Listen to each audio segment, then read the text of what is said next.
And welcome into In-Game Chat for Saturday, April the 29th, 2023, Season 17, Episode 14. I'm Scott. And I'm RJ. Welcome to the show, everybody.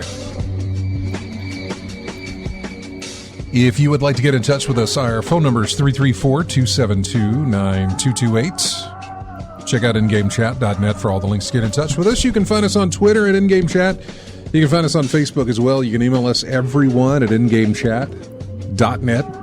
Streaming right now on Twitch. Go to twitch.tv and type in Game Chat in the search bar there. You'll be able to find us. If you've got an account there, just subscribe to us and you'll get notified every time we go live, whether it be for this show or anything that we might be streaming. We all like to use the same account on Twitch whenever we stream video games so that you guys get the notifications and you can just watch us play. So do that if you can. You can email us, everyone, at ingamechat.net. We are streaming, like I said, on Twitch. Go there, do the search. You can also join us on Discord, which we got that set up. Say hello. And you can talk to us on the air that way, or you can talk to us in the chat room. Bama Brian's in there. AC Wraith is in there currently right now. And that's about it. Kata and the name is Bond 007 hanging out with us in the chat room currently. But welcome into the show for this weekend. Your final Saturday for the month of April. Real quick, do this thing here. And then be done with it. Just like that. All right. So I don't know. What's been going on for the week? What have you played? What have you done? Let's see. Still a little bit more of Grand Theft Auto Online, doing the same old thing I did last time. But for the most part, I've been playing a lot of Virtua Fighter 5 Final Showdown. Okay. And the struggle continues. What are you trying to do in that game? I'm just trying to build up my rank and my match total. Yeah. I just got into like the 640s right now. And I'm trying to build my way up to quadruple digits, get to at least get to 1,000, and then keep building on that. But what will that do? Well, experience. I'm trying to just gain experience. Yeah. Because I'm trying to get a matchup knowledge for all the characters in the game. Okay. So I just need to keep playing until I get it all together. All right. But in an endeavor like that, you're going to have struggles, and I'm in the middle of a struggle right now. I've lost a lot of matches. Do you lose points when you lose matches? You lose points and you possibly lose rank. So I've lost a rank or two here and there. Okay. So it's an unforgiving system, but that's what you got to go through to get better. You got to struggle. Right. So I'm in the part where I'm struggling right now. I just have to learn matchups here and there, and learn how to punish and how to defend against stuff, because my defense right now is horrible. So I've got to do, and basically that comes from falling for stuff too often, and then when it gets to the point where you see it coming and you still can't do anything about it, I'm missing something. Yeah. So I have to go back into training and see what the problem is and see the best way to deal with that. Fortunately, training mode, a lot of training modes in fighting games nowadays, you can set things up to the point where you can have an opponent do this move over and over and over again until you're sick of it. So you can actually counter all the ways to counter it, get out of it, or just defend it. Yeah, yeah. It's a basic in fighting games nowadays. You can set up training dummies to do that stuff all the time. Okay. So yeah, so that's so there's no excuse to not not know this time. Just get in there and practice and learn how to deal with it. Yeah, I used to. This tells you how far back it goes for me as far as fighting games are concerned. Mm-hmm. Training mode was activating 2-player mode and just leaving the controller alone so I could practice my moves. Yeah, exactly. I wouldn't get any reaction out of them. It's just like, I'm going to, and this way I'll learn how to use these moves or learn this combination or whatever I'm trying to do with somebody else that's not playing the game. Yeah, it was called Versus. Yeah, that's how far back it goes for me. There was no training mode. It was just playing 2-player without anybody else, just me. And it took a minute for it to get to CPU as the controller, as the opponent. Yeah, and I mean, I was playing against the CPU in the regular game itself. But if I wanted to learn like combinations or maybe pick a character that I'm not as familiar with and I wanted to kind of practice and work with, then it was going into Versus and playing 2-player with just one person. So So I've been dealing with that. I just have to persevere. That's all there's to it. You have to go through it to get what you want. So I'm just going to keep playing that until I get it down. Also played a little bit of Warframe. Had a friend of mine get online, wanted to do some planet clearing, so I helped him out with that. Yeah. Unfortunately, there was a nice big story update about 12 gigs worth of updates. In Warframe, In Warframe. Story update? Some story update. It was a whole new 12 gigs of story update? Yeah. Did they add a location? It's a new story. I don't know if it's a new location, but it's a new story. It's 12 gigs worth of information they put in the system. So, yeah. That feels like a new location. Maybe. 12 gigs. The last one wasn't. It was just another spot on a planet. Okay. They just added a spot on a planet. Right. They didn't add a planet. They opened up a planet more. Yeah, here's another dot. Right, yeah. So maybe that's what that is. Yeah. That's what that sounds like. Mm-hmm. So a bunch of features and whatnot. I haven't got into it yet, but eventually I will, because like I said, we're trying to clear planets to help get along. I mean, we haven't even got to Pluto yet, but you got to get to Pluto to get this essential mission there, and we haven't earned enough spots to get there. Okay, now, we can't do it solo. AC Wraith says it's the Duvari Paradox. It's a new area, a new introductory experience, a roguelike mode, they added a lot of stuff. Yeah. Not just a location, but it sounds like they added more than that. Yeah, one of the things they added was mounts. Mounts and things and everything like that. But I've been riding this hoverboard for the past 3-4 months, so if the mount isn't as fast as the hoverboard, okay, maybe it is better. I don't know, but I have to get it to figure it out. Let's see. Outside of that, I played a little bit of Streets of Rage 4. Basically, just been going through my library and seeing how it looks at 60 frames instead of 30. Mm-hmm. So some things I have to get used to. Warframe in particular, I had to slow things down because I'm not used to tapping the camera button and the camera just flying off. Because the settings I had was at 30 frames. Now it's at higher frames. Now I have to slow things down a little bit. Elden Ring looks a lot different at 60 instead of 30. Let's see, Streets of Rage 4. Streets of Rage 4. I played that a little bit. Had a little pickup in graphical quality, things there. Everything had a little bit of more graphical quality. Now I'm getting used to this set that I'm still trying to figure out. I'm still playing with settings here and there to get the things just like how I want it. So that's pretty much all I've been doing this week, gaming wise. All right. As for me, I mean, nothing's really changed there. I have been playing Destiny. That's what I do. And I got my Conqueror seal this morning after running 2 Grandmasters, the last 2 that I needed to get my Conqueror seal. There's 6 Grandmaster total Nightfalls that you have to run, and I ran my last 2. I ran 1 last night, or yesterday, and then afternoon, and then I ran 2 this morning and cleared that out. So that is done. The rest of what I need to rank to number 11 and max out my rank, I need some more commendations, which you can only get by playing multiplayer stuff like raids, Grandmasters, PvP, that sort of thing, team-based PvP. You can get your commendations. That's when, after the game's over with, or after the match is concluded, or whatever it was you were doing is done, you go to the character screen and it shows everybody in your fire team, and you can give them, hey, this guy did really good with Oh, give them props. Yeah, it's all these different things. So I've got to build that up. I'm at 67% or something like that. I figure tonight's raid, if everybody gives me their higher tier commendations, it'll hit me over the edge. And that'll leave one last thing for me to do to hit max rank, and that is a solo dungeon. I was running a dungeon by myself. A dungeon that is built for team-based, but can also be done by yourself. It just takes longer. It's going to be tedious. It is going to be tedious. There is a glitch for the current dungeon boss where I can bypass a lot of the mechanics that I have to do in order to bring the damage phase around. Sounds like some speed running stuff you're doing. Well, I'm not. No, it's not. There is no speed run that I can do to get me from the beginning to the boss, but there is a speed run technique that can bring the boss down once I get there. Problem is, getting there is just going to take forever.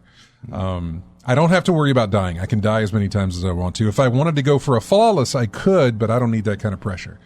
All I need is a solo dungeon run. Not a flawless one, just one.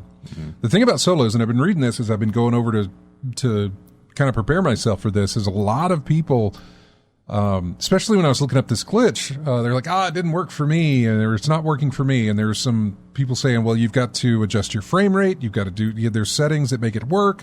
Then there's people saying, well, I didn't get the triumph at the end. I didn't get the thing. But then you come to find out that they were doing the sections separately. In other words, they would load into the first encounter, clear it, leave, and come back the next day with their checkpoint and go to the next encounter. You can't do that to get a solo clear.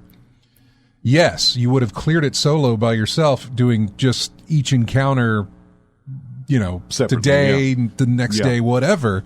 That does not count as a full solo clear. It has to be done in one sitting. It has to be done in one instance. You cannot leave the game. I can sit there in the instance and leave and go, do whatever, get something to eat, come back to it. Got to be careful, though, because the game, if you're inactive, the game will kick you, so that'll ruin it. The other problem is, and the other nervousness about this is that if their servers are a little wonky, and sometimes they are, if I lose connection, get disconnected. If anything kicks me out of my instance, that means the run's over. I have to start over. So, lately, last week or 2 weeks ago, I can't remember when it was, there's no way I would have made the attempt, given how often people were getting booted to the menu screen and having error codes and all this other stuff. So anyway, I feel like it's good. I don't know when I'm going to make this attempt. Watching the boss cheese for the end of it, that I can kind of glitch it and end it. I've read too much about it being causing crashes and all these other things. So I'm going to get a checkpoint, maybe tonight, maybe tomorrow morning, something like that. I'll get a checkpoint for the boss. I'll go and make a few attempts at this glitch just on my own, just to see, first off, see how well I can do it, see how well I can replicate it, see how well I can do it over and over and over again. See if it's going to give me crashes, slowdowns, see if I need to adjust my frame rate, see how to get it done. If it's cool, if everything goes well and, I can knock it out a few times and not have to worry about it. I have a sneeze coming on, excuse me. Excuse me. Sorry. Bless you. Yeah. Twice. I know. If I can replicate it, if I can get it done with minimal problems, that's not going to jeopardize my full run, then, I'll, look into doing it that way. By going through the whole thing and then cheesing the boss at the end so I don't have to go through the mechanics just to get him to DPS, just to get a little chunk of health off of him, only to do it all over again. Would be great if that worked. And so I'm gonna test it out, because that's gonna be the last thing that I need to do to get to rank 11. Ranks, doing it this time for the first time that they've initiated this probably means I won't really worry about it next time. It's just one of these things where I kept moving forward and I'm like, hey, why not? You've never soloed a dungeon before. Why don't you try it? Everything else I had done, lost sectors, master lost sectors, things like that. I can do those. It's not a problem. All the other things that it's required me to do has not been anything that I don't normally do in a season. Running a dungeon solo is not something that I normally do. In fact, it's something I've never done. Plenty of people have run them solo. Plenty of people have run them solo flawless, where they go through the entire thing and never die. I'm not looking for that. Those are things where, I see people doing that, and I'm proud of them. I'm happy for them to do it. And it's not something that I feel like, boy, I wish I could do that. It's just not a drive. Yeah. There's absolutely nothing that compels me to want to do that. There's some nice rewards for doing that. But again, I look at them and I'm just like, nah, I don't need the pressure. I don't need the, that sort of thing. Hunters, my main character, sadly, is not necessarily built for survivability.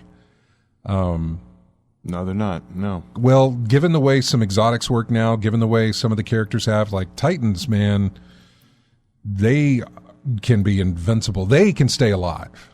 And I don't know about their damage output in some of their supers and things like that, but for staying alive, they have a lot of good things going for them. Last I recall is like Titans more defense than offense. Warlock, though, aren't they like the glass cannons? They can dish out damage, but can't really take much. And they got that well of radiance, which lets pretty much anybody inside of it be invincible for a certain amount of time. So I mean that's a good thing to have. It does absolutely no damage, but it keeps you alive. So I really don't know because I don't play those two characters. Okay.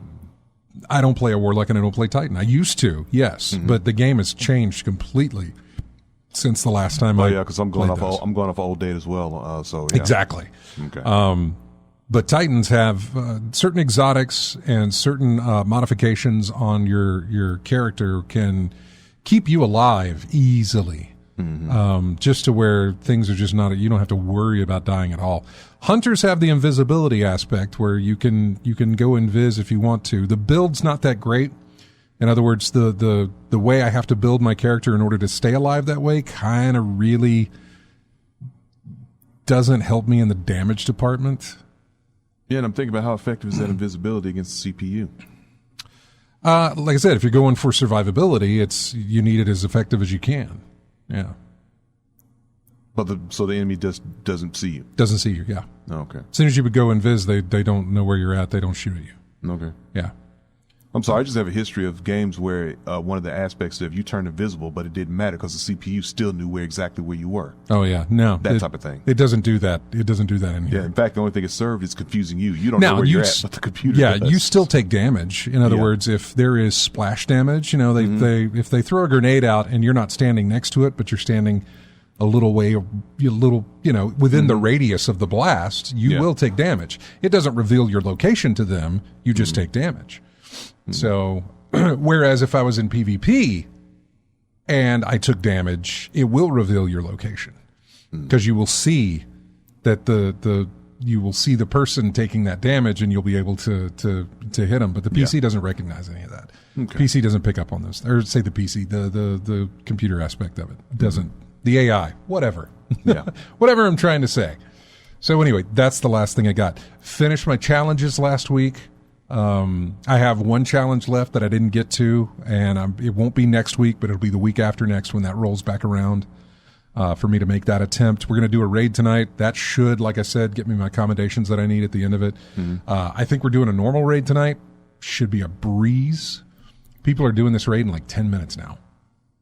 I still like how you say it should be a breeze. I had said that because I don't like to deal in absolutes. So I don't want to jinx it by saying one thing and then having it be a horrible situation. I don't think it will be. Everybody who is signed up to run the raid tonight, we're all very experienced into how the thing works. Okay. And we should be able to knock it out in 30, 45 minutes. We probably can get it quicker than that if we really wanted to. But none of us are really trying to do a speed run here, just trying to get it done. Yeah. So, the fun thing is about trying to do these challenges each week means that I have really come to understand the mechanics of each encounter that has that challenge attached to it. So I know I can run in that third challenge that I never finished. I can run any position you want me to.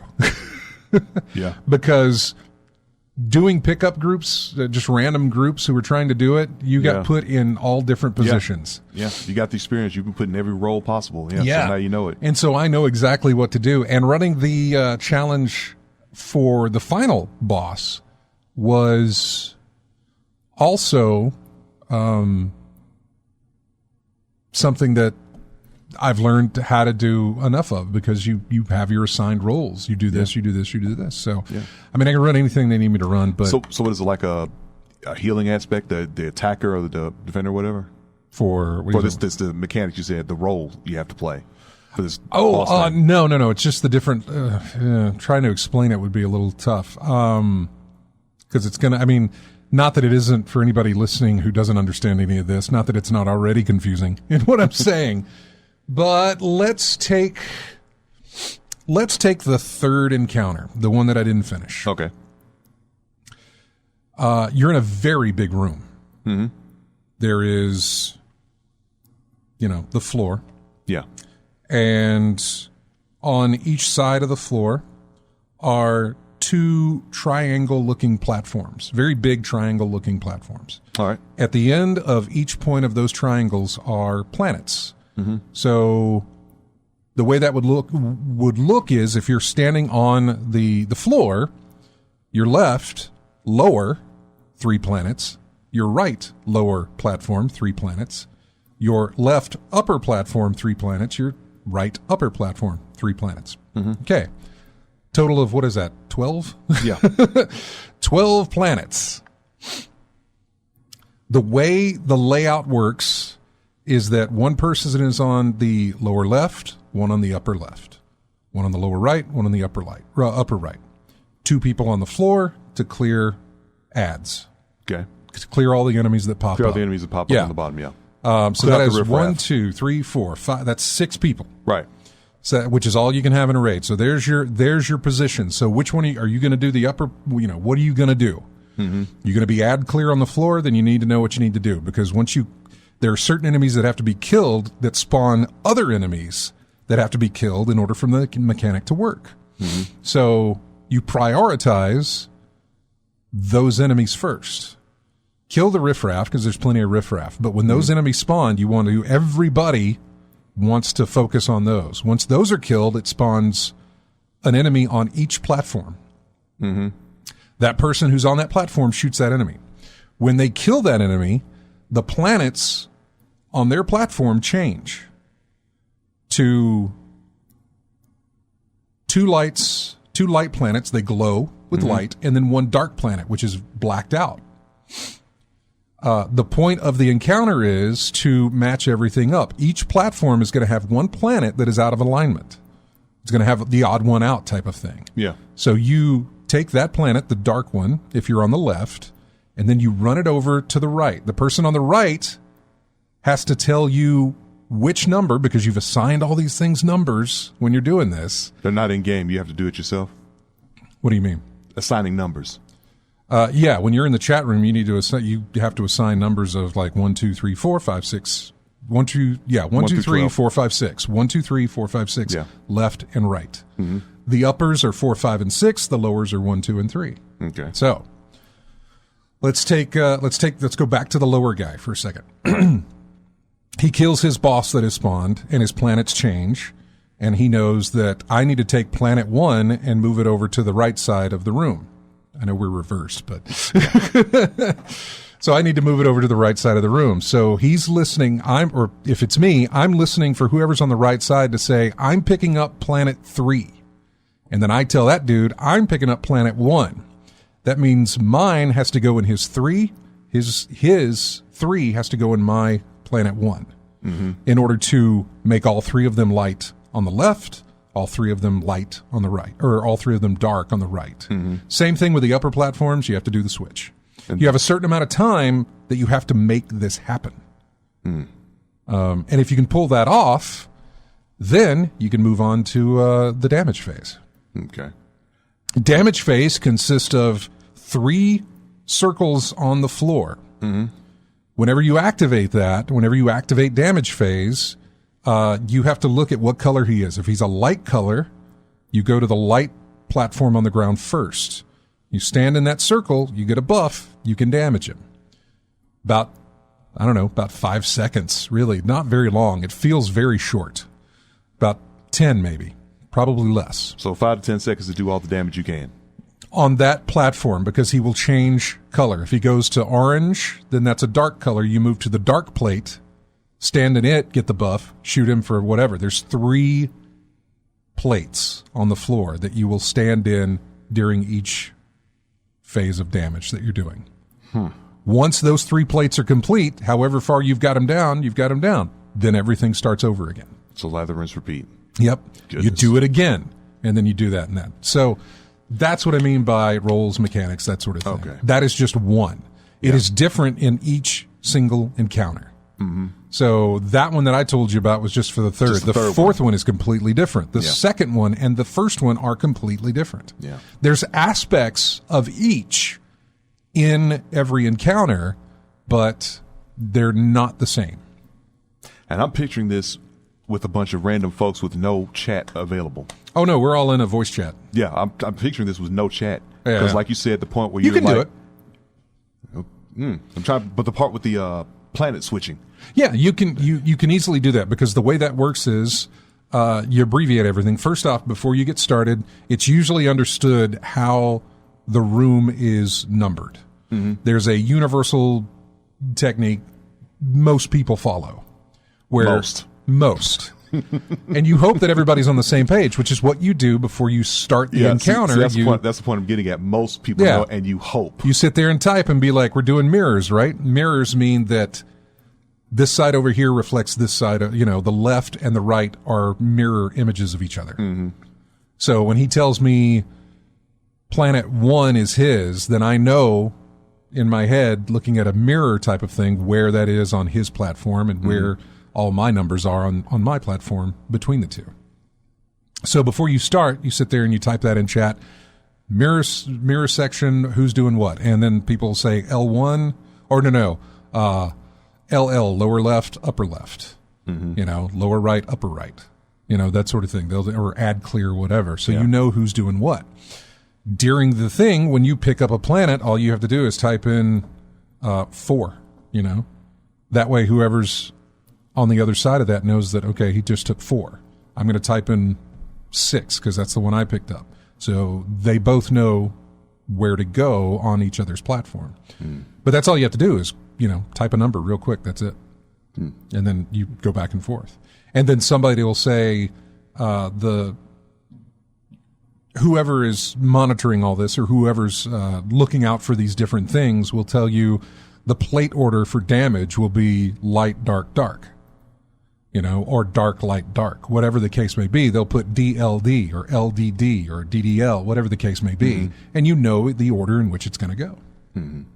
And you don't have to say anything. There's plenty of things where you don't need comms for it. You don't need a mic and stuff to do it with. Mm-hmm. There's not a lot of people who run it that way. Yeah. But there are some, for whatever reason, they don't have a setup, or they just are afraid to talk. They have that fear. They don't. Yeah. Mm-hmm. They won't do that sort of thing, but there's plenty that you can find who are doing like, hey, no communication here. We're just doing the run. Because if everybody knows what they're supposed to do, you don't need much communication. It helps, yes. It really, really does. But that's a big thing, though, if everybody knows what to do. Mm-hmm. Yeah, that's the thing. Well, usually people aren't looking for it if they don't know what to do. Mm-hmm. Or if they don't, you find out pretty quick and you kick them. I bet. I bet you will find out quick. Yeah. It's one of those. It's like, that's the thing. It is hard to mimic skill. You know what I'm saying? It's hard to fake skill. Yeah. So it is hard to fake knowing what to do in these situations. Which is why a lot of people who don't know what to do, they just get in there and say, I'm just going to be clearing ads. Because clearing ads is like the see enemy, shoot. Right. It go. is. That's now, it. There's more to it than that. And there was a big video that one of the Destiny streamers published about how to be a good ad clear in the raid like this, because what they were finding was a lot of people weren't learning the encounters. They were itching to be ad clear. Like, just put me on ads so I don't have to know the mechanics, so I don't have to do the runs. It keeps somewhat the pressure off of you. Sort of. But if you're not doing your job right, you're killing the people who are doing the mechanics, which can then fall back on you to say, you're not clearing enough ads here. You're not doing the way you need to. You're not doing it right. And I mean, you can look at somebody. You can see what their level is. You can see what their rank is if you want to. Rank really isn't going to mean much, but you can look at that. You can look at their build. Joining these random groups last week, over the past 2 weeks when I was doing this, while we were getting everything set up, I would get into the habit of checking everybody's build. The first thing I'm looking for is what their resilience is. If they've got that number up to 100, 100 is the max, and that gives you 30% damage resistance. It's the highest you can get. It was 40 last season. They nerfed it, but still, it's needed. Yeah. There is no reason you should not have 100% on your resilience. Every single person, especially if you're doing one of these harder master challenge things and a Grandmaster Nightfall, should never have under 100 resilience. And so you can look and see how somebody's built and say, yeah. You can look at somebody who has the level cap is 1810. I'm currently 1826, I think. There's people I've seen that are 1840 something. But when I go and look at their character and I look at some of the weapons they're using, they're all under 1810. It's because they've done the challenges through the seasonal challenges, right? That gives XP and that sort of thing. Sure, XP bumps up your experience level, but it's not bringing up your weapon level. If your weapon's still firing at 1800 or 1600 or whatever the level is, then it's only doing whatever that damage can be done at that level of that weapon. If all your stuff is not at 1810 when you're running these master things, sure, 18.9, 18.8, all right, fine. Especially if you're limited to the guns you can use. Because certain guns have certain traits that you need for certain encounters.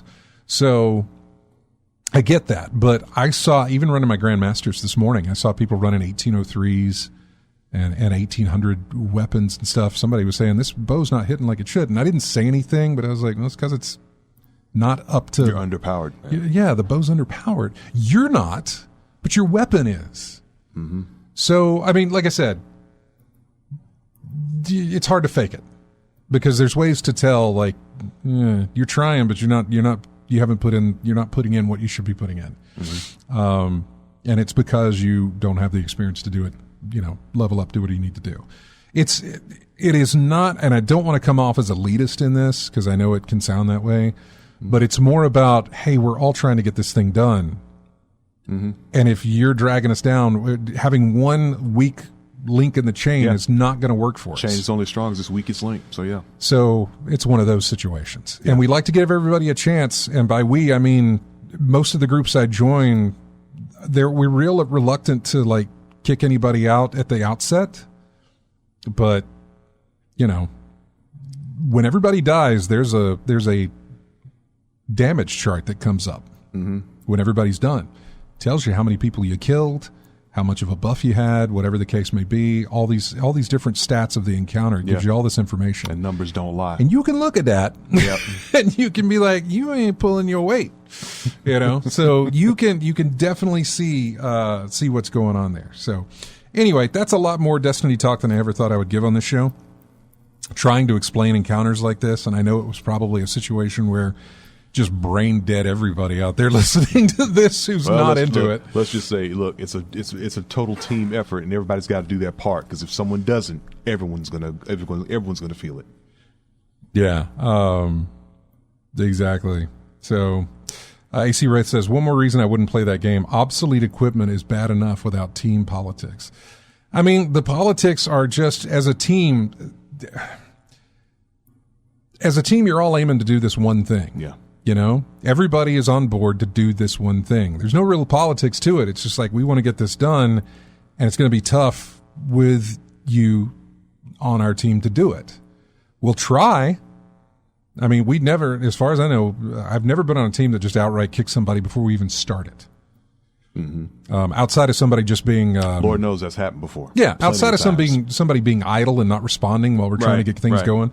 But I've never been on a team that just outright kicks somebody. Yeah, there are teams that look at you and say, at the not even Destiny's. There are teams that look at you and say, yeah, you're not good enough. Kick them.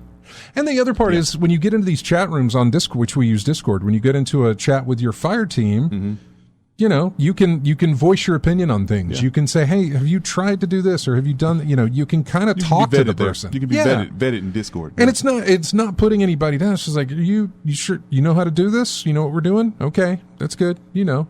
So, or you could look at it and say, I'm telling you now, you're gonna suffer through this. Well, you do. I'll say, hey, that's one of the things when I'm looking through everybody's screen. I'll say, don't forget to up your resilience before we get started. Everybody should be at 100. I don't signal anybody out or anything like that. I'm just like, just in case, because they could have switched up their build, which brings down some of their stats, and they need to redo their situation. So it's one of those things. And again, I totally get it, though. Obsolete equipment's bad enough without team politics. I totally get that. And I get it why people don't like to be on comms. I get it why people are scared to death of public groups to do this for ridicule or shame or whatever the case may be. Yeah, I totally understand it. And that's another part of it. Because if that's the way you feel about it, then hit up anybody on our team. We'll be glad to go through it with you. Because that's the other thing. If you don't know it, find a group of people who don't know it either and are getting walked through it, I guess. You know what I'm saying? There are plenty of people willing to teach. There's tons of videos out there. That's the other best part about things, is that there's YouTube where you can just go and figure things out because you can watch people do it. Yeah, about 100 videos on the thing in 1 week alone, just probably. A ton for you to understand how it all works. Obviously, you're never going to get the kind of experience you will actually feet to the fire type of thing, but you'll know. So, I don't know. Just a little sidetrack there. And like Lethal says, we're way overdue for a break. We should go. Music here from Coffee Talk, episode 2, which was released, I think, this week or maybe last week. It's one of those reading games. There's a lot of text. It's basically just you having conversations with people and deciding your choices in that conversation and that sort of thing. So that's what it is. It's called The Way I See. That's the name of the track. We'll be back with more of In-Game Chat right after this.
Welcome back into In-Game Chat. Music here from a game called We Were Here Too. Tombs and Coffins is the name of the track on this one. I don't know if I own this one. It's one of the We Were Here games that I do own. Probably got it out of a Humble Bundle thing. You probably do. But I noticed that it showed up in the Steam Puzzle Fest that's going on right now, which is yay.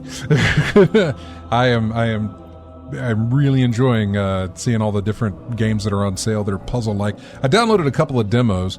Wendy downloaded a free-to-play hidden object game, which I've never played before on a PC. I've never done hidden object games on PC before. I was like a Where's Waldo thing, kinda, but yeah, different. You find different items that then can interact with other items on the screen, and you can find more items. Blah blah blah. These things. I was just entranced. She got up and walked out, and I sat there and continued to play her game. Mm-hmm. I was, if you're ever curious, and we have Biloxi Gambler on the line here, speaking of, addiction, not that he's addicted to gambling, but, it was so easy for me to tell what pulls me in on things. Because this was a game I had no intention of playing. It was just like, oh, free to play. She'll, sit down and play some of it. And as she did, she was trying to find some items, and I was helping her look, and then we would do this, and it just became this thing that sucked me right in. Mm-hmm. And I just was like, wow, amazing that a free to play hidden object game is going to pull my attention in like this. And it totally did. I think about the situation with word find puzzles. Yeah. They have some of those. Yeah. And it's like you're looking at it, you're looking at the thing, and you're like, the frustration starts to come because you're like, I know good and dang well I saw this. I know I saw that word before. And that's part of the thing that pulls you in. Yeah. No, it's really great. I can't even remember the name of it. It's some odd name or something like that. I can't remember. But I also downloaded a demo for something called Boxes, which is very reminiscent of The Room, where it's a puzzle box and you got to figure it out. So that's just a demo. It's not out yet, but Steam Puzzle Fest going on now through I think May 1st or 2nd, and the puzzle games they have in their Puzzle Fest are all discounted if you're looking to play those. Let's go to Biloxi Gambler on the line. Hey man, thanks for holding. Yeah, no problem, man. I didn't call about this part, but the reason I'm Biloxi Gambler is not. It doesn't have anything to do with my gambling. I am not addicted to gambling, of course, but it is. If you want to gamble, but you know the psychology behind. You need to go to Biloxi. Yeah, you know the psychology behind that sort of thing, and behind you know how it all works, and how it pulls you in as a player. Well, okay, I thought you did, maybe not. I know. Well, see, I'm a math guy. I'm a money guy. Right. And I just and in fact, a lot of the classes in finance, they would use probability. You had to take a lot of statistics. Yeah. I had 15 quarter hours of statistics on that. And so it's really just a math puzzle for me. I love games, period. Mm-hmm. And I don't play stupid games, but the reason I'm a Biloxi Gambler is that there's no reason to have any gambling in the state of Alabama. I'm against all gambling in the state of Alabama, which is why I'm Biloxi Gambler. If you want to gamble, go to Biloxi. Oh, okay. Yeah. It's close enough. We're too stupid up here to be able to do it. Right now seriously, we need to outlaw bingo is what we need. This is a game, the topic. We need to outlaw bingo, the board game, then that way the Indians can't run slot machines and call them bingo machines because there's no gaming commission and they don't pay taxes. But anyway, that ain't why I called. Right. Well, I was never in the realm of bringing up. Jay brought it up when he said something about Biloxi Gambler and addicting or whatever. I don't know, man. I just go once a month just because it's free vacation because they pay me to come. It's just that when I sat down and got sucked into this thing, existentially, I could see myself and think, I stepped out of myself for a minute and thought, look how easy this thing pulled you in. Now, slot machines will do that. I don't play slots, but yeah, there are people. I've heard of waitresses. Well, they like to be called servers now. But anyway, I've heard waitresses tell me that there's people, they will bring in security because they ain't bathed in 2 days. All they do is just go back and forth to the restroom and play that same slot machine. That will happen, yes. Because at some point, it's gonna roll their way. Well, it will enough just to keep you enticed. Right, exactly. Yeah. That was in the psychology. There's some kind of a thing about a rat in a maze, and it could hit something and get some food. I forget what the name of that experiment was, but yeah, that's the theory you're talking about. The slot machines work on. It just gives you a little bit, just enough to keep you interested. You're almost there. You're almost there, and you never really get there on a slot machine. Overall, the house is going to win on a slot machine because it's a machine. Yeah. There's no way to beat it. That's Nope. why I don't play them. But anyway,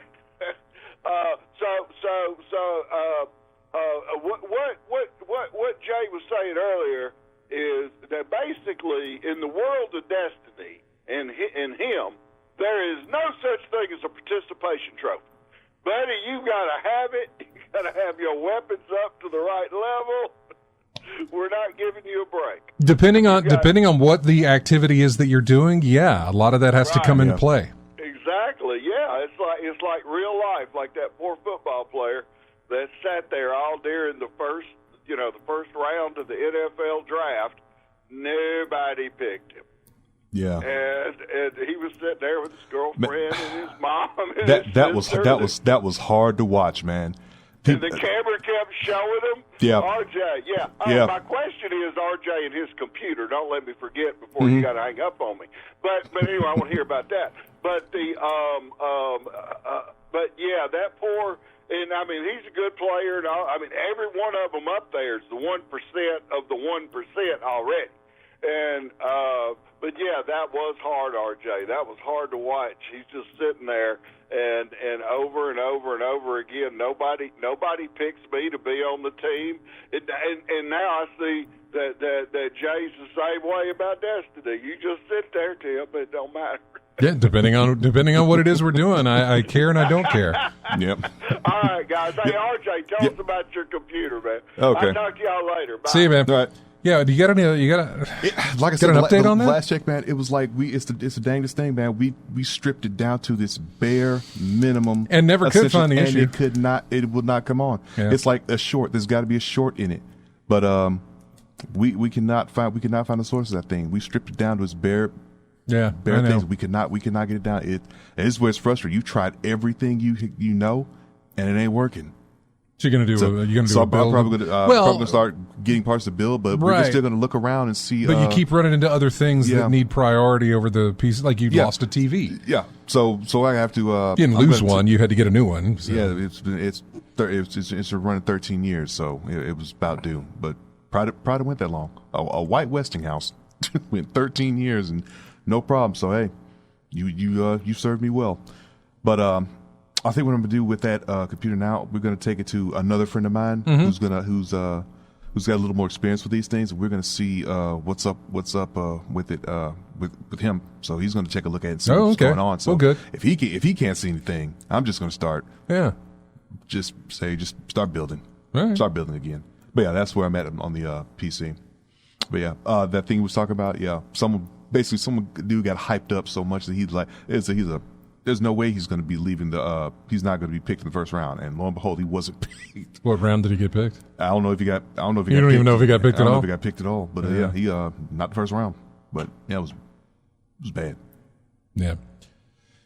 Well, anyway, we are now at the top of the hour. That was going to be a very short segment. It always was going to be a short segment just for the fact of what it is. Oh, by the way, Wendy sent me a message about what that game was called, which I still don't know how to pronounce it. Varenje, maybe? V-A-R-E-N-J-E. V-A-R-E-N-J-E. Inje? Varenje? I don't know. The searching game. Yep. It's a hidden object type game, and just pulled me in. And it had these little mini games that you could play. Like if you needed a hint on where something was, you had to play a little game of this thing where you had to move tiles and get things in. And it just every little thing I would discover on this thing was like, oh, it's another puzzle for me to figure out, and it just sucked me in, right in. So anyway. We got to go. We've got music here from a game called Victoria 3. The name of the Victoria series is I think it's like a city builder type of thing, but it's all done in medieval times or I don't know what century. Long time ago. Long Victorian? time ago. Yeah, that's a good way to put it. Victorian England? That's a good way. They should really use that terminology when they're talking about the past. Victorian. Because that's exactly what it means. This is called To Build a Factory. We'll be right back with more of In-Game Chat right after this.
Welcome back to In-Game Chat. Music here from a game called Patrick's Parabox.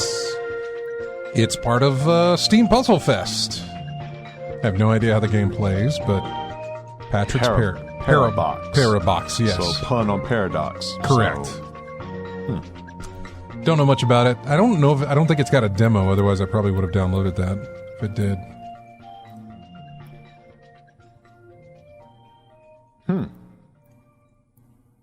So award winning. Oh, is it? Yeah. Well, congrats to them.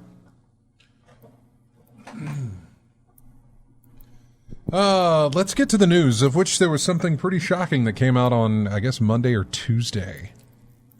I don't know. A lot of stuff came out this week. The Asus ROG or ROG Ally, the handheld PC, Asus's version, was previewed, and we were wondering how it was going to do. We're going to get information on May 11th. They promised that the price would be, they guaranteed like 200% it'll be less than $1,000, which is easy to say that it's $999. Nines across the board. Right, Yeah. exactly. 1 penny short of 1,000. Well, technically, yeah, but still. But what we actually got, what the leaks suggest, is that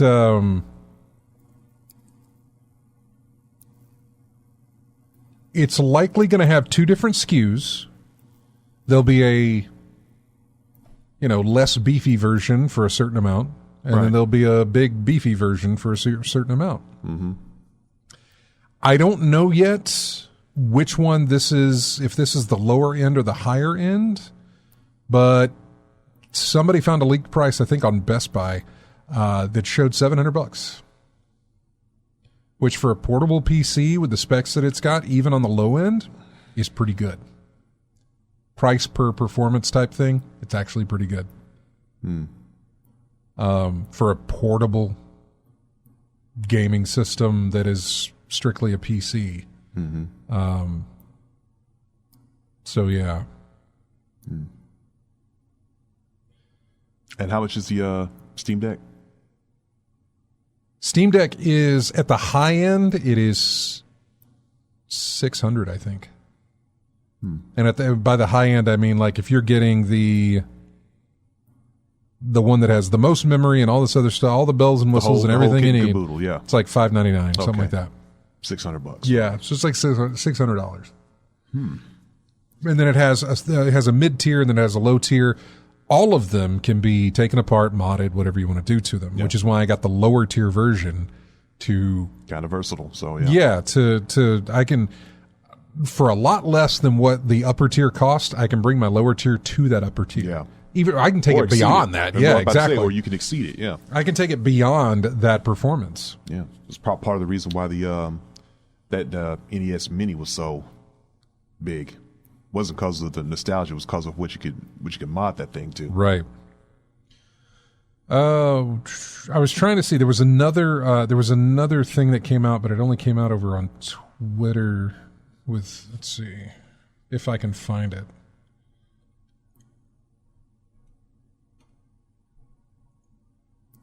Let's see.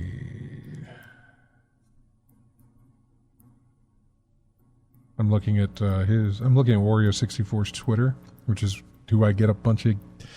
Normally, I get just sales information from. I don't know why this thing is taking forever to load. Oh, is that because we're streaming? Maybe. Possibly. Well, I was hoping to see more about it. Yeah. Doesn't really have much to say on that. But yeah, that's not a bad price. I mean, I know $700 is a lot of money. But for what you're getting, it's really not that bad of a price. Pretty good.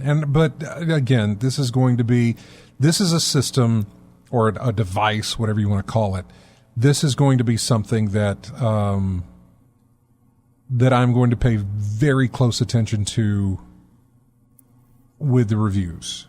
Not the previews, And not even professional reviews. I'll take those into account, but I'll also be looking at forums and stuff for people who are actually playing with it, and can give us, a heads up on like, here's how well it does,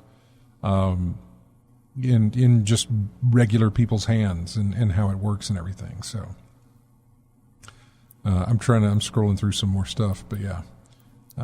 Don't see anything else. There were 2 different SKUs and there were 2 different prices for it, both of them not exceeding $1,000 and both of them coming well under the $9.99 rule. You know what I'm saying? Mm-hmm.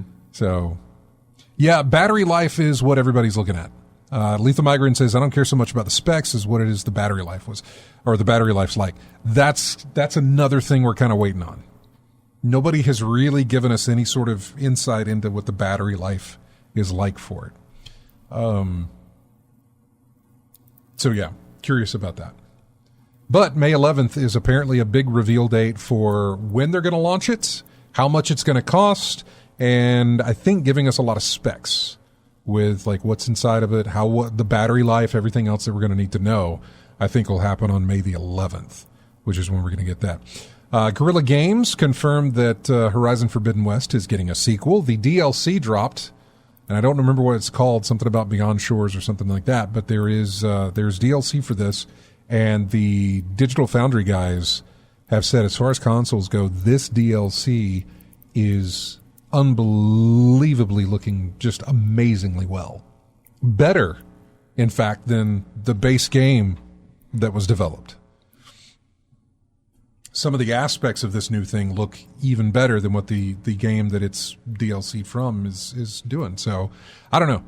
Apparently looks really, really good. Yeah, I think we talked about it before. I mean, graphics are not an excuse now. We expect your graphics to look good this day and age now. So, that's not going to be that. Hope that's not your only selling point. And I want to say Forbidden West came out, this time last year? Not even this time. I think it was like February of last year. Yeah. Because it went up, it lasted for 2 weeks, and then Elden Ring just wiped the floor. Yeah, that was just bad timing. Took the thunder from everyone. Yeah, Forbidden West was released February 18th of 2022. Yeah. So we're a year out, and we got DLC that looks better than what that game looked like last year. Mm-hmm. So there is rumor that there will be a Lego Pac-Man arcade machine that's going to arrive, and we'll know more about that this summer. But if that is the case, I am down for that. Anything Pac-Man. Pac-Man was the one thing that I was willing to break my Funko Pop. I'll never buy into these things, but somebody got me the Pac-Man stuff for a birthday or a gift or something. I think it was a Pac-Man and a ghost. Yeah. That's the thing, like Biloxi was saying a little bit. Well, maybe there's an aspect that Biloxi was talking about. It's like, for me, it was Turtles. Someone got me Donatello and Splinter. I'm looking at it like, that's incomplete. Yeah, right? That's incomplete. But I bet the Turtles. That's what I'll be looking for. See, the Turtles probably have a lot more than what Pac-Man has. Pac-Man, from what I understand, has 6 things. You got Miss Pac-Man and Pac-Man, and then you got the 4 ghosts. Right. That's it. Yeah. They didn't go any further with it, which is fine by me. Yeah. So if I collect that set, I am good. Not that I'm trying to collect it, because I don't even know where those other Funko Pops are. They're gone. So, and that's fine. After Funko bought Mondo, I don't care about them anymore. I really honestly don't want, I want them to go away. I want Mondo back is what I want, but yeah. In fact, they just announced a Funko Pop video game. It's in the thing here. Yeah. They're former Lego devs, and by Lego I mean the Lego game video game figures, devs. Yeah, I mean the only genre I could see Funko game being is like the Lego games or something. You know, it is one of the Funko Racers, Funko Batman or something like that. You know. My bias is going to show here when I say this because of how I'm not a fan of Funko. Their trailer, and this is hyperbole, is one of the dumbest things I've ever seen. It gives you no idea as to what the object of the game is. It's just showing you these Funko Pop heads and is they're doing game things, but you don't know exactly what it. Some shoot stuff, some get attacked by other things. Yeah. Then there's a song that doesn't seem like it's related at all to what's going on, So I don't know. But it is, it's really dumb. It's really dumb. And again, please understand that I'm coming from a position of not liking Funko at all. So, yeah. I don't want anybody to lose their job or anything, but they have all these licenses, so I totally get why they're going to make a game out of it. It's a lot like what Lego did was it Lego? Lego Dimensions, I think. Yeah. They had all these properties that they could mess around with, so why not put them into a game? And what happened? It didn't survive. Now, Lego Dimensions was based on that whole video game meets real life toy stuff. You create the thing in real life, then you put it on a electronic device and it transports it into your game or whatever the case may be. Really, really cool tech.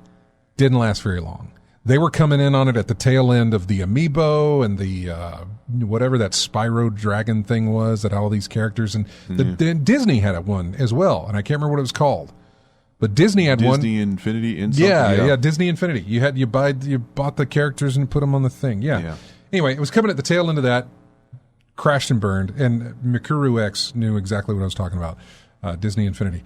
So it didn't work for them. Will this work for Funko? I don't know. It's all based on that. It doesn't matter what collectibles you have. They don't go into the game. It's just there. Seems to be a standalone. So, anyway. The whole thing with the handheld PC was not what I was trying to get at. It was me trying to get at what happened with Microsoft being denied the purchase of Activision Blizzard. Mm-hmm. At the last minute, they got rejected.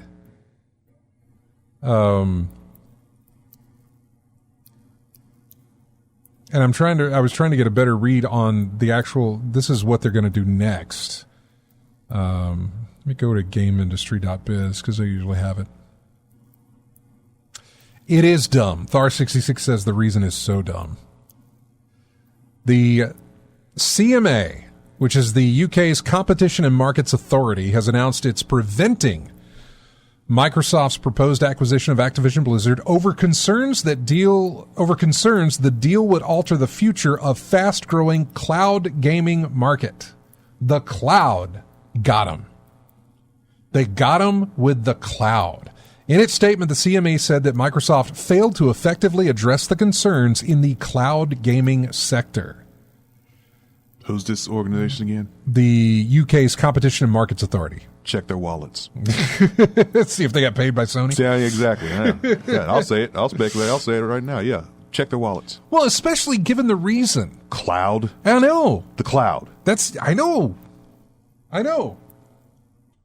Check everybody's wallets. Family included. Reacting to the decision, Microsoft's vice chair and president said, "We remain fully committed to this acquisition and will appeal. The CMA's decision rejects a pragmatic path to address competition concerns and discourages technology innovation and investment in the United Kingdom. We have already signed contracts to make Activision Blizzard's popular games available on 150 million more devices, and we remain committed to reinforcing these agreements through regulatory remedies. We're especially disappointed that after lengthy deliberations, this decision appears to reflect a flawed understanding of this market and the way the relevant cloud technology actually works." Bobby Kotick shared a statement saying that the decision is far from the final word and stating that the deal is good for competition. Alongside Microsoft, we can and will contest this decision, and we've already begun to work to appeal to the UK Competition Appeals Tribunal. We're confident in our case because the facts are on our side. This deal is good for competition. The CMA issued a statement saying its decision to block the deal comes after Microsoft's proposed solution failed to effectively address the concerns in the cloud gaming sector. They said the number of monthly active users for cloud gaming in the UK has more than tripled between the start of 2021 and the end of 2022, with the sector forecast to be worth $1 billion by 2026, up to $11 billion globally. And that was the reason. So, industry analysts noted on Twitter that the UK's Competition Appeal Tribunal aims to deal with most cases within 9 months. If Microsoft wins, the case will be returned to the CMA. Chances of this closing this year are now slim. So, yeah, they may not get the purchase in this year. Possibly. I don't know. But that was the thing. It got blocked at the last minute.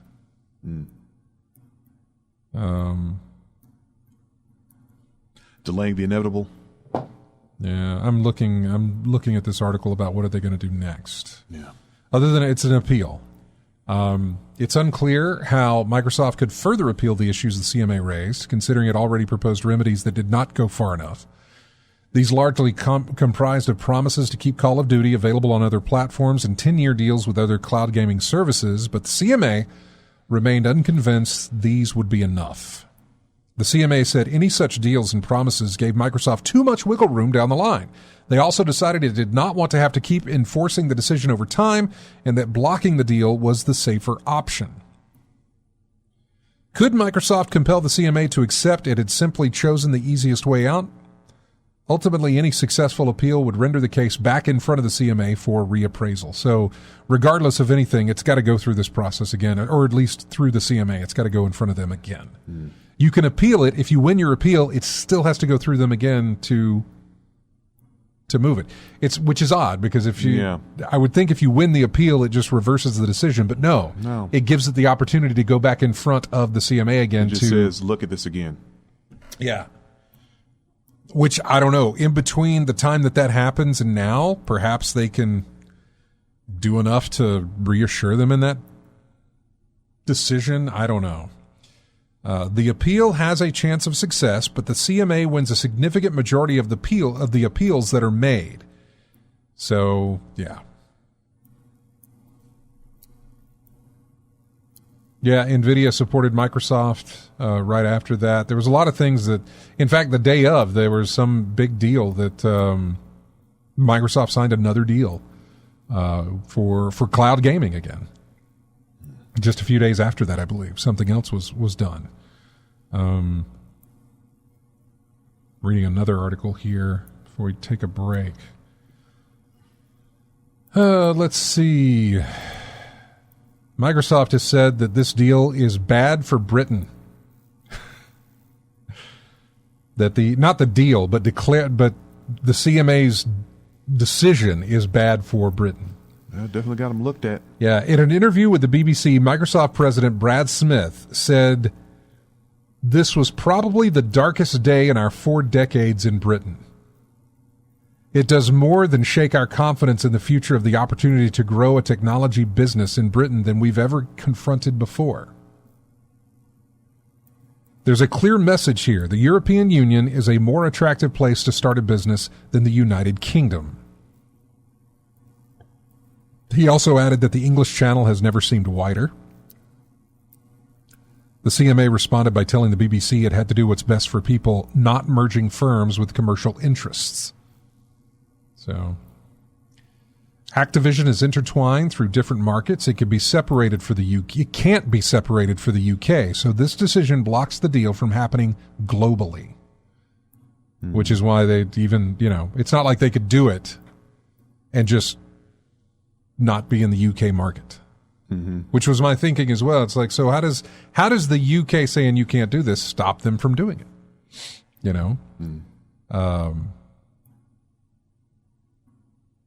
So, yeah, I don't know. Especially since I believe Microsoft and Activision are both companies that are based in the U.S. So why do they have to adhere by UK ruling? But it's because of how all of that stuff, I guess, is connected somehow, that it has to be done that way, I suppose. I mean, I don't know business stuff at all. No. But, so I'm just reading these articles here. But I was surprised when I saw that pop up on Monday morning or Tuesday morning. I started seeing things trickle in. Yeah. I was like, whoa. At first I saw that game industry article. Yeah. And within a few seconds, I had boop, boop, on my phone from Twitter accounts hitting off saying, "Uh-oh, Microsoft's been blocked." Then my news feed just boom, boom, boom. UK blocks Microsoft. UK blocks Microsoft. So, yeah, we'll see how that's going to go. Anyway, we're going to take a break, and when we come back, we'll get into more news. Evans04111 says, it's UK leaving the EU again. It affects a lot of things. Yeah, exactly. And I guess they have to deal with, I suppose. I don't know how the European Union and the UK, I don't know how any of that stuff works. I have no clue.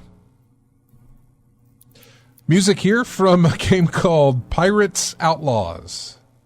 I don't know anything about it. I feel like there's too many S's. I think it should be Pirate Outlaws or Pirates Outlawed or whatever. Outlaw but Pirates. Pirates Outlaws sounds weird. The track is called In the Euphoria of Combat, and we'll be back with more of In-Game Chat right after this.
And welcome back to the show. Music here from... Okay, so I think there's 3 games in the We Were Here series. It's We Were Here Together, We Were Here 2, and then this one comes from We Were Here Forever. And the track is called Color. Is the name of this one. I'm not familiar with the series, so I don't exactly know what type of games they are. I did see them showing up in the Puzzle Fest, so maybe there's something puzzly? I'm not exactly sure. Let's see. We Were Here. Lost in a frozen wasteland and split up from your partner inside an abandoned castle. The only possession you have left is a walkie-talkie with a familiar voice on the other end. Can the two of you find your way out in time? All right. Interesting.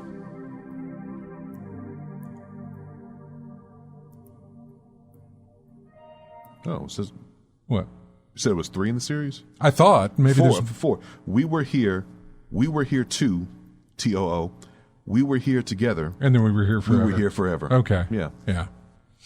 I'm not familiar with those games at all. I was looking for music, and I went to the Puzzle Fest just to see, what I could see that might be something I don't have music for. Yeah. So. Looks like the same theme, and this one's like winter exploration. Yeah.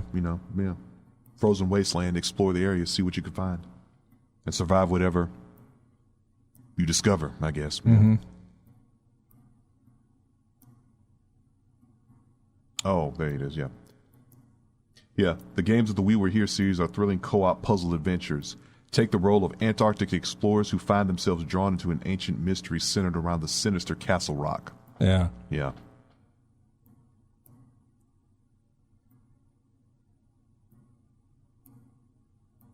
Must be doing something right. There's 4 of them, so yeah. All right, I'm looking at another article about the Asus Ally or whatever it is, their handheld thing. Yeah. That $700 price tag gets you a system which is running a Windows 11 operating system. It is also running an AMD Z1 Extreme APU. A lower spec version could cost even less, potentially within the range of the cheapest $400 Steam Deck. So yeah, there's going to be 2 SKUs, we believe. The most expensive Steam Deck with 512 gigabytes of SSD storage is $650. The $700 Ally has the same amount of storage and 16 gigs of RAM, but surpasses Valve's device on a number of other fronts. They both have a 7-inch screen, but where the Steam Deck is 1280 by 800 resolution at 60 hertz, the Ally is 1920 by 1080 with 120 hertz. Mm-hmm. Steam Deck has a Zen 2 processor compared to the Ally's Zen 4. The RDNA 2 graphics unit, whereas the Ally has the RDNA 3, not 2. And the Ally is lighter by just a small amount than the Steam Deck. So far, hands-on impressions from tech journalists have been positive. The one remaining question is whether all of these advantages will come at the cost of battery life. So, yeah. But we'll know more on May the 11th. I just got my Steam Deck, but I paid practically $50 for it after you take out the credit I was given from all the other ways that I was going about doing that. Right. But I'm perfectly fine with this because the more you have competition, the more the prices get competitive. Yeah. It's hard to get competitive with PC prices only for the fact of the equipment that you put in there. It adds up. Yeah, it adds is. up. It does. So, but I am all for it, and I'm totally ready for them to have this war to do this, so that we have, as consumers, we got plenty of options and plenty of choices, and they're going to compete for our business. We're not going to. It's good for compete for theirs. It's good for the consumer to have options, man. It really is. It really is, man. And I don't mind it. Steam's really good. The Valve's really good. The Steam Deck is fantastic. I like how it's integrated. I like how it's integrated with the kind of platform that I use is Steam. Mm-hmm. But this thing running Windows natively or just right out of the gate, and it is running Windows, whereas my Steam Deck I think is running Linux or a version of Linux. Yeah. It's gotten me curious about it. Mm-hmm. So I'm looking forward to learning more about it. Mm-hmm. Is it as modular as I say modular, but is it as friendly to break down and change and do other things? I was about to ask you, is it customizable? Right, basically is what I'm trying to get at. Is it something that I can tinker with, or is it, I mean, if it's a PC just built into a handheld, chances are yes, but I don't know. We'll see. We'll have to wait and see. What else do we have? Oh, wow. If you are an Amazon Prime member, you have a lot of games to pick from next month. 15 games coming out next month that are going to be free on Prime Gaming. Star Wars Rogue Squadron 3D, that'll be free. Super Sidekicks Samurai Showdown 4, all free. That's May 4th. May 11th, Planescape Torment, a game called Lake. I think Lethal Migraine played Lake. Robo Army, Last Resort, those are all available free for you on May 11th. May 18th, Cardboard Kings, The Almost Gone, 3-Count Bout, and Alpha Mission 2. And then May 25th, Lila Skyark, Agatha Knife, King of the Monsters 2, and Kazuna Encounter. I don't know a lot of these games, but that's a lot of free games. And if you're already a Prime member, they're right there for you to enjoy. Yeah. So I'm trying to remember Samurai Showdown 4. I know 3 was the bad one. It was, wasn't it? Yeah, or am I thinking of Bushido Blade? No, I'm thinking of Samurai Showdown. Yeah, 3 was the one where some of the stuff in that game just didn't make sense. No, I'm thinking of Daikatana. I know Bushido Blade was the one that got folks upset because you get hit, you can get killed in one hit. Yeah, it was too realistic is the word I'm looking for. You get all these hits in, you're way ahead on points, but then that one strike to the side of your neck, and that's it. That's it. The match is done. That's what I. That's one of the things I wanted them to implement in Star Wars games. Mm-hmm. Like you get a lightsaber. Yeah, that thing cuts through. It should only anything. take one hit. It cuts through anything, right? Yeah. Yeah. It really should only take one hit. So if I walk up to an enemy and I'm able to get a hit in, they're done. Yeah. Right? It's not supposed to be 25% of your life meter's gone. I know. It's supposed to be one. Like I was watching gameplay, and it's fine. I get it. You've got to put it's kind of like building a Superman game. Mm-hmm. How do you build a game around somebody who just can't be killed?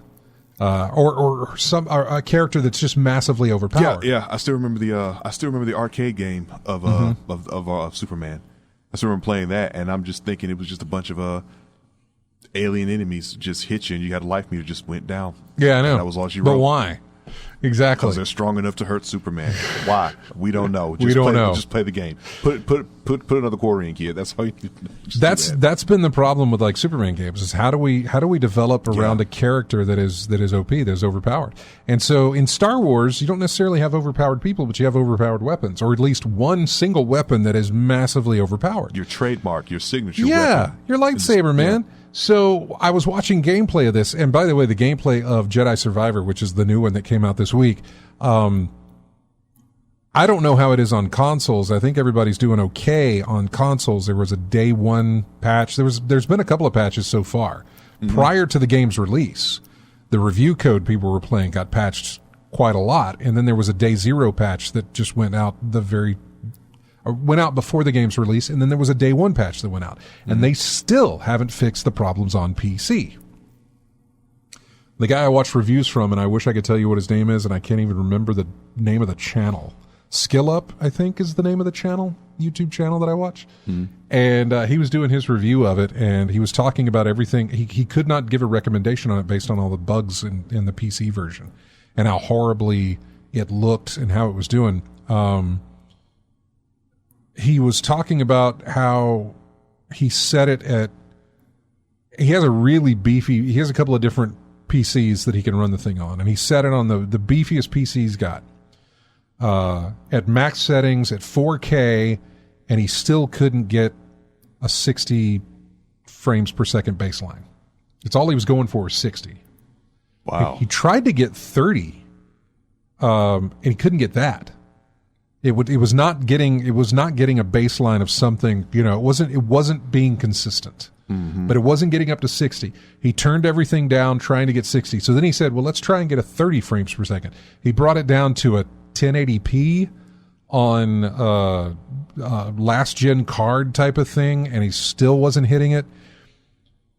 He tried all these different things, and nothing was changing his frame rate. Everything, it just kept being buggy and janky and everything else. Yeah. Even with some of the improvements in the patches, it still was not hitting what he needed. The Steam reviews have been massively bad, mainly because of the performance.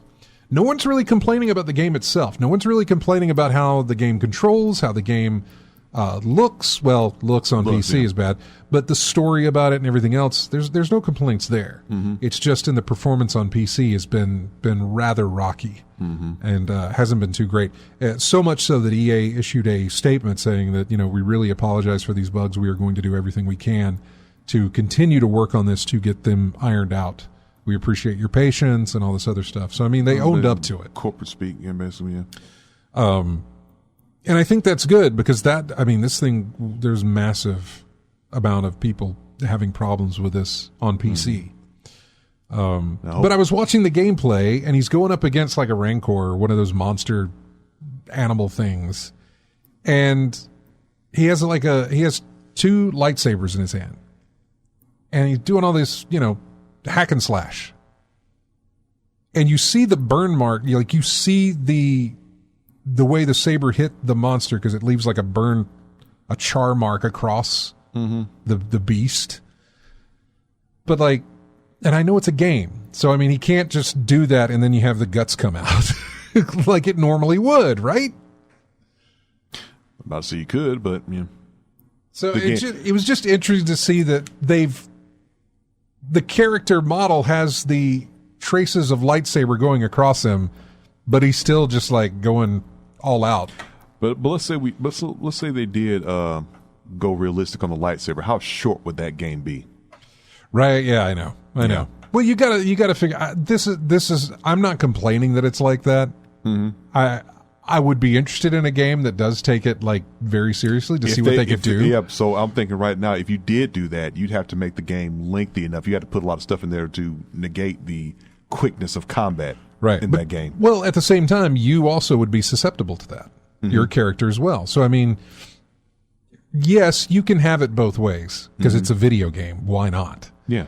But if I'm asking for it on that end, it should probably also be on the same end. You know what I'm saying? Yeah. So I'm thinking in logic, and I really shouldn't, because it's just a video game, and also it's just Star Wars. Yeah. So it's fine. I could see the rage quitting on that if that was the case. Yeah.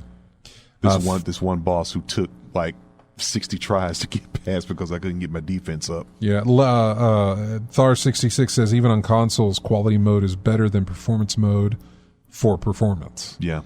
Evans0411 says, you'd be thinking, why did they launch it? They should have delayed it till it's fixed.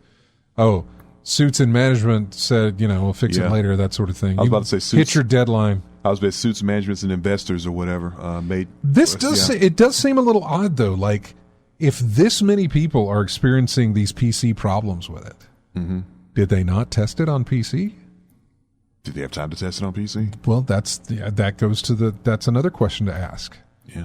Well, how did they do quality control on this through a PC type thing? Yeah. So I don't know. Yeah.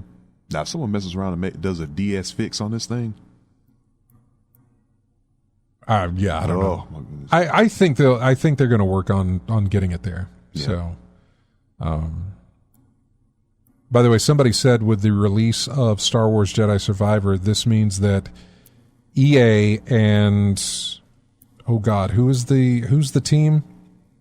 Who's the team that did Apex Legends? What is the name of that? Oh God, what is that? Is it It's not Sledgehammer. Is it Sledgehammer? No.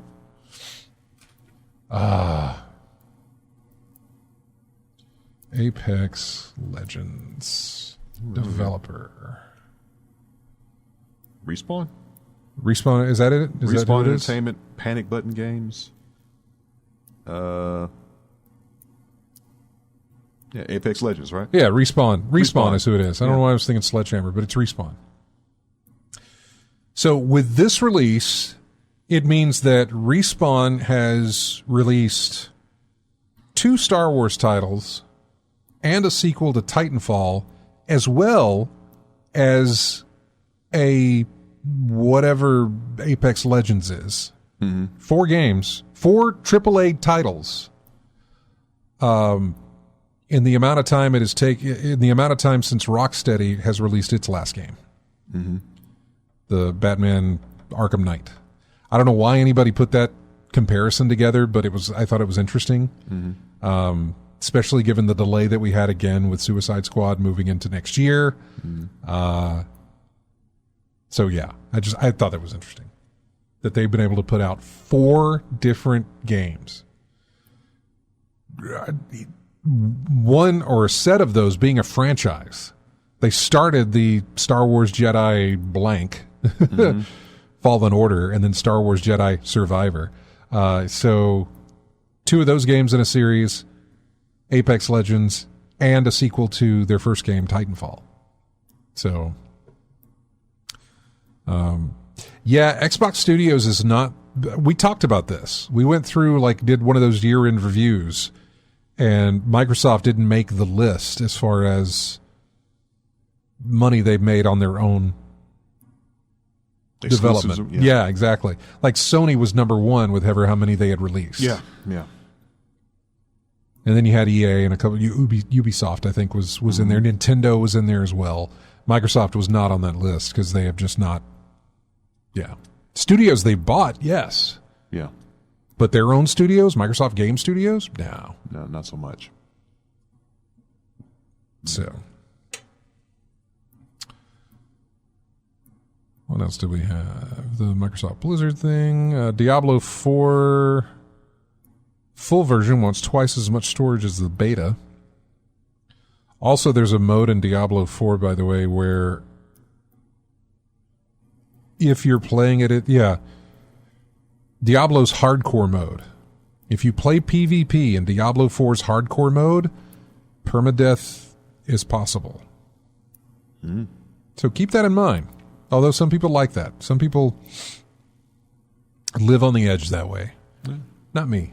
What type of perk or benefit or trophy would you get for clearing it? Right, I don't know. That's a good question. Or some special item you get for it, That's never been. I've never been a fan of permadeath. it's a nice challenge to have, but it's hard for me to justify the amount of time I put into something.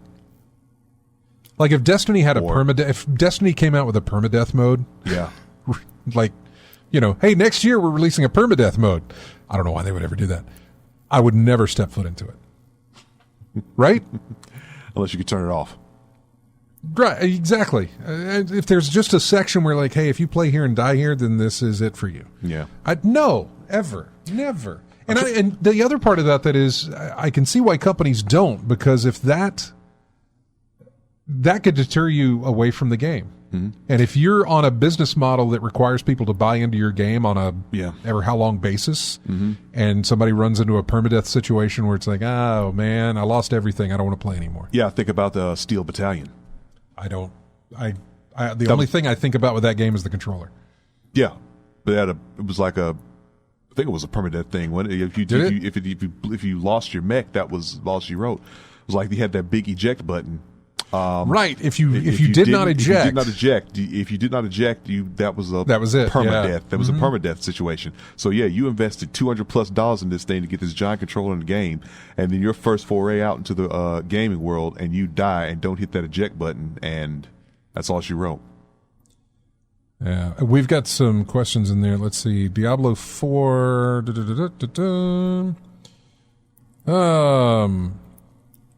Good news. You can almost certainly run Diablo 4 in some capacity if you have a PC built this side of the 2012 election. Okay.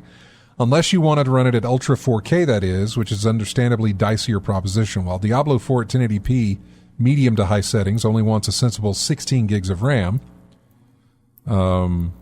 Its Ultra 4K 60 FPS spec wants a dizzying 32 gigs of RAM. An amount hitherto only demanded by advanced supercomputers, quantum cryptography, and the PC port of The Last of Us. The minimum specs, meanwhile, only want a paltry 8 gigs of RAM. That's pretty good scaling. Beyond that, the requirements are pretty similar to the system recs that Blizzard put out. The new high and ultra tiers demand some beefier GPUs. I'm still reading in this. Let's see. It was memory. Twice as much storage. Let's see. The only real difference is that the full version of Diablo 4 wants double the storage of March's beta. You'll need 90 gigs of space if you want to squeeze Sanctuary onto your drive, a notable increase on the 45 gigs demanded by the beta. So there you go. Yeah. Just because people were wondering what the beta was. But yeah, that's it. I believe that's going to be all I got for you, which is fine because we're close to the end here. So go home and put the video together, and I got our website figured out. Oh boy. I went to put the show in on Sunday morning, and there was not a place for me to put the audio link that was going to go to iTunes and everything. There was nothing there for me. I was like, oh God. Anyway, took a bit, but I figured it out, and everything's good now. I think by Tuesday or Wednesday, I sat down and was like, I gotta get this done. Yeah. And I figured it out, got it done, so everything's good. Okay. A little annoying though. So anyway, I think that's going to wrap it up for us. Let me do a quick chat room roll call compared to when we... Oh, look at that. We got a lot of people. 01 Ella is in there. AOK, Alistra, Bama Bryan, Commander Root, David Zick... I don't know. David with a bunch of letters at the end. Drapsnat, Elysian, Evans 04111, Lisa B. Bay, Kata, Lethal Migraine, Lime Time Pop, Lurks, Mercuru X, Stephen Van Dam, Thar66, and somebody named Video Game Talk, which is exactly what we're doing. Oh, and 01 Olivia also joined because there was a refresh. And I could do a refresh. So anyway, hi everybody. Thanks for watching the show and hanging out in the chat room and everything there. Really, really appreciate it. And I'm going to leave you here with music from a game called Mage Seeker. This is called Silas and Morgana. That's the name of the track. Want everybody to have a great week. RJ, thanks again for hanging out with us. No problem. And we'll do it again next Saturday. You guys have a great time. And, we'll see you in a week.